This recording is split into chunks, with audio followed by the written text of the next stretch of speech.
ብዙ ባለሀብቶች ያስፈልጉናልና እነኝን ለማናገር ስንሄድ የመጀመሪያ ጥያቄያቸው የሚሆነው ጋይስ አቅጣጫ ሚዲያ ምን አይነት ፕሮጀክት ይዛ እንደመጣች መቼም የሰማችሁ ይመስለኛል። ምክንያቱም በፌስቡክ ፔጃችንና በቲክቶክ አካውንታችን ላይ እየገለጽን ስለነበረ በሰፊው እዛ ጋር ያንዳንዱ የቀን ውሏችንን ችግሮቻችንን እዛ ጋር ደግሞ የተሳካልን ነገር የገጠሙን ችግሮቻችንንም እዛ ጋር እየገለጽን ነበር። ምናልባት ያልሰማችሁ ሰዎች ደግሞ አቅጣጫ ሚዲያ በኢትዮጵያ እስካሁን ድረስ ያልተካሄደ ወይም ደግሞ ያልተደረገ ትልቅ ፕሮጀክት ይዛ መጣለች። ይህ ፕሮጀክት ለየትኛውም ሰው የሚጠቅም በደንብ አስበንበት አጥንተን በእርግጥ አሁን የተጠና አይደለም የቆየ ነው። ያን በሌላ ጊዜ የምናወራው ይሆናል። ከ4-5 ዓመት በፊት የታሰበ ፕሮጀክት ነው። ዛሬ ይህን ፕሮጀክት ወደ መሬት ለማውረድ የተቻለን ሁሉ ሳክሪፋይ እናደርጋለን ብለን መሬት ላይ ወርደን እየተንቀሳቀስን እንገኛለን። ይህ ፕሮጀክት መሰላችሁ አቅጣጫ ታለንት ሾው የተሰኘ የትኛውም ሰው ታለንቱን ለዓለም የሚያሳይበት ራሱም ደግሞ በታለንቱ ሊጠቀም የሚችልበት አሪፍ የሆነ እድል ነው ይዘን የመጣ ነው። በዚህ እድል የትኛውም ሰው መጠቀም ይችላል። ይህን ፕሮግራም ስናዘጋጅ እውነት ለመናገር እንደ ሀገር ወይም ደግሞ እንደ ኢትዮጵያ እስካሁን ድረስ እንደዚህ አይነት ነገሮች ምናልባት ሙዚቃና ዳንስ አካባቢ ነው የነበረ እንጂ በሌላ እኛ ያሰብናቸው ያየናቸው እንትኖች አሉ። በዛ በኩል እስካሁን ድረስ የለም ወይም ደግሞ አልተደረገም። ካልተሳሳቱ ምናልባት ከተሳሳቱ አርሙኝ። እኛ ደግሞ ይሄንን አስበን ወይም ደግሞ ይሄን አይተን ነው ይዘን የመጣን። ልንጀምር አካባቢ ሙሉ ነገር እናገራለን ወይም ደግሞ እናወራለን፣ እንደ መግለጫ አይነት ነገር እንሰጣለን። ፕሮጀክታችን ትንሽ ፕሮጀክት አይደለም፣ በጣም በሰፊው ነው የመጣን። በጣም ብዙ አካታች እንትኖች አሉት። ብዙ ሰዎችን ይዘን ነው የመጣን። የምታውቋቸውንም ማታውቋቸውንም ሰዎች ነው ይዘን የመጣ ነው። ነገር ግን ፕሮጀክቱ እንደምታስቡት እኛም እንዳሰብነው በፊት ቀላል የሚባል አይደለም። ቻሌንጅ በጣም ትላልቅ ግብዳ ተራራ የሚያካክል ቻሌንጆች አሉ። የተወሰኑትን አሁን ካሁኑ እያለፍን ነው። ምናልባት በፌስቡክ አካውንታችን እንደገለጽ ነው ወይም ደግሞ በቲክቶክ አካውንታችን እንደገለጽ ነው 25% ደርሰናል ብለን ነበር ከዚህ በፊት። ትላንትና ጀምረን 50% ደርሰናል። ፕሮጀክቱ ኦልሞስት ኢምፕሊመንት ልናደርግ ማለት ነው። 50% ተሳክቶልናል። ነገር ግን 50% ሲሳካ በጣም ትልልቅ ቻሌንጆች ነበሩ። በጣም የሆነ የማይመስሉ ተስፋ የሚያስቆርጡ ነገሮች ነበሩ። ግን እነዛን ለማንም አልናገርም። የራሴ ነበር ከዋጥ እያደረኩኝ ተዋቸው። መሆንም ያለበት እንደዛ ነው። አሁን ነገ ምን እንደሚፈጠር አላውቅም። ዛሬም እየተንቀሳቀስን ነው። ኢቭን አሁን ይሄ ቪዲዮ የምቀርጸው ሲንቀሳቀስ ቆይቼ ልክ በጣም ፀሐይ ሲጠርብኝ ፀሐይ ሲያቃጥለኝ ነው እንደገና ወደ ቢሮ ገብቼ ቪዲዮ መቅረጽ ጀመርኩት። ስለዚህ በቅርቡ ከአንድ ወር ባልበለጠ ይሄንን በቀጣይ ቪዲዮ እንገልጻለን መቼ እንደሚሆን።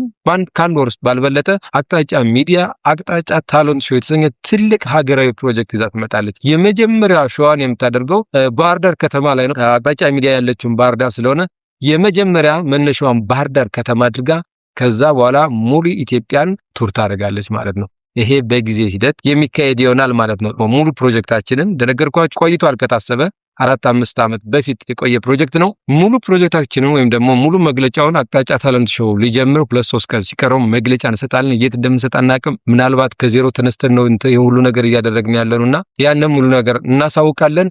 እስከዛው ግን መጀመሪያ መሳካት ያለባቸው ወይም ደግሞ ለታለንት ሾው ወይም ደግሞ ለዚህ ሾው መሆን ያለባቸው መደረግ ያለባቸው ብዙ ነገሮች ስላሉ እነዛን እያሳካን ነው ወይም ደግሞ እነዛን እየለመንም እኛ ከራሳችንም እያደረግን ከእግዚአብሔር ጋር ሁሉም ነገር እያደረግን እንገኛለን። በቅርቡ ያሞነያ ግን ይጀምራል ሾዋችን።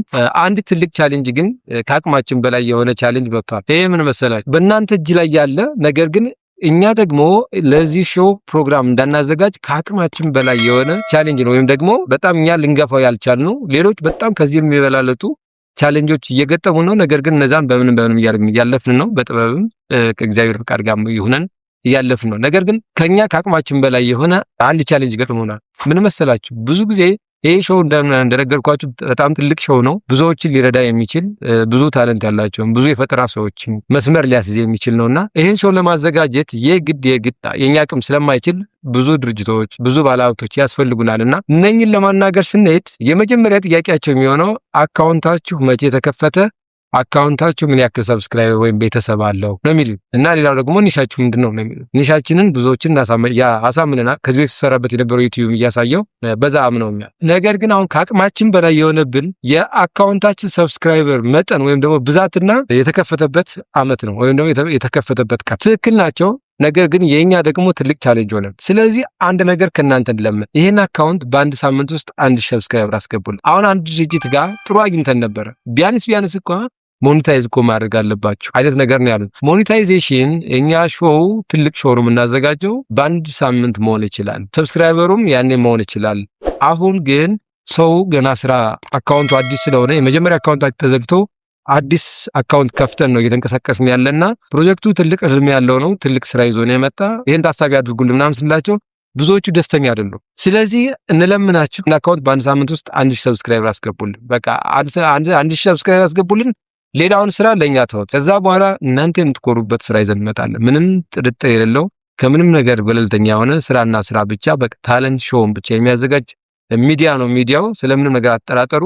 ግን እኛ ምን ለምናችሁ እንደምትተባበሩን ከኛ ከአቅማችን በላይ ስለሆነ በአንድ ሳምንት ውስጥ 1000 ሰብስክራይበር አስገቡልን። ይሄን አቅጣጫ ሚዲያን ማለት ነው። ከዛ በኋላ የተወሰኑ ሰዎችን ወይም ደግሞ የተወሰኑ አጋዥ ድርጅቶችን ማግኘት ስለምንችል ማለት ነው። እንደዚህ አይነት ፍንጭ የሰጡን ድርጅቶችም ስላሉ ስለዚህ እንለምናችሁ። እቺ ቻሌንጅ ከአቅማችን በላይ ስለሆነች ነው ወደ እናንተ ያመጣናት። 1000 ሰብስክራይበር በዚህ ሳምንት አስገቡልን። የተወሰኑ ድርጅቶች ከኛ ጋር ኮላብ አድርገው መስራት ይችላሉ ማለት ከዛ በኋላ ሙሉ ለሙሉ ማንም ተወዳዳሪ ወይም ደግሞ ከኛ ጋር ተሳታፊ የትኛውም ሰው ያለምንም ችግር ፕሮግራማችንን እንድንጨርስ ማድረግ ይችላል ማለት ነው። ድርጅቶች ኮላብ አድርገው የሚሰሩ ድርጅቶች።